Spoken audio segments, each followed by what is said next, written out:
राजधानी भुवनेश्वर गजपति नगर प्रेस छक निकटरे सोमवार संध्यारे घटिथिबा एक भयंकर सीरीज दुर्घटना समग्र सहर को स्तब्ध कर देछि। मात्र किछि सेकेंड मध्यरे एक द्रुत गति कार रास्ता कड़रे थिबा बाइक ऑटो एवं लोकंक उपरकू माड़ी जाई तांडव रचिथिला।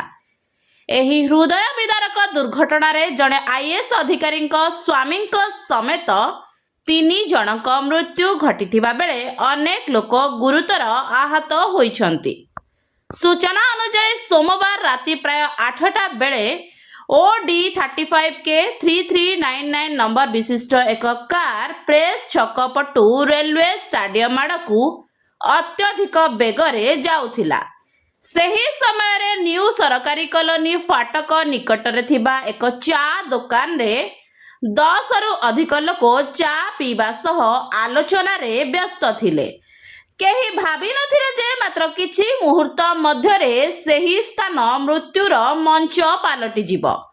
प्रत्यक्षदर्शीक कहिबा अनुसार कारटी द्रुत गति रे आसुथिबा बेले रास्तार हम्स उपरे डेई पड़िथिला। एहा परे चालक गाड़ी उपरु नियंत्रण हराइथिले। नियंत्रणहीन कारटी प्रथमे रास्ता कड़रे पार्किंग होइथिबा 4टी बाइक को धक्का देइथिला। परे एक ऑटो को धक्का देई सीधा सड़क चा दुकान सामना रे ठिया होई रहिथिबा लोकंक ऊपर को माड़ी जाइथिला। शेषरे एक आंब गछरे पिटी हेबा परे कारटी अटकी गला। एही भयंकर दुर्घटना रे न्यू सरकारी कॉलोनी रो जोरम एक्का और संतोष बेहरांक समेत 3 जनकर प्राणहानि घटिछि। जेरोम एक्का जने अवसरप्राप्त कर्मचारी होइथिबा बेले तांको पत्नी जने आईएएस अधिकारी। संतोष बेहरा जने इलेक्ट्रिशियन भाबे कार्य करुथिले। दुर्घटना रे आहत और अन्य मानकू तुरंत विभिन्न हॉस्पिटल को पठा जाइथिला। सेवानक मध्यरु लक्ष्मीधर टप्पो सुलग्ना देवंक परिचय मिलिथिबा बेले अन्य किछि आहतंक अवस्था संकटापन्न रहिछि।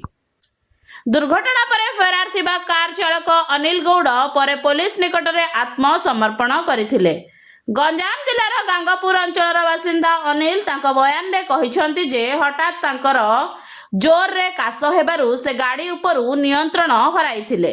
तेबे एई बयान को नै अनेक प्रश्न उठिछि। पुलिस सूचना अनुसार ब्रेथ एनालाइजर टेस्ट रे अनिल मद्यपान करिनथिबा जणा पड़िछि।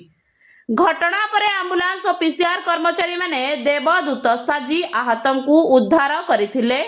मैत्री विहार थाना पुलिस दुर्घटनाग्रस्त कार ऑटो एवं बाइक गुडी को जबत करबा सह सीसीटीवी फुटेज जांच करुछि। एही घटना पुणी थरे राजधानी रे द्रुत गति जान चलाचल और सड़क सुरक्षा व्यवस्था को नै गंभीर प्रश्न सृष्टि करुछि। एकमात्र अवहेला किंबा असावधानता किपरि अनेक परिवार जीवन को चिर दिन पई बदलाई दे पारे ताहार यह एक ज्वलंत उदाहरण।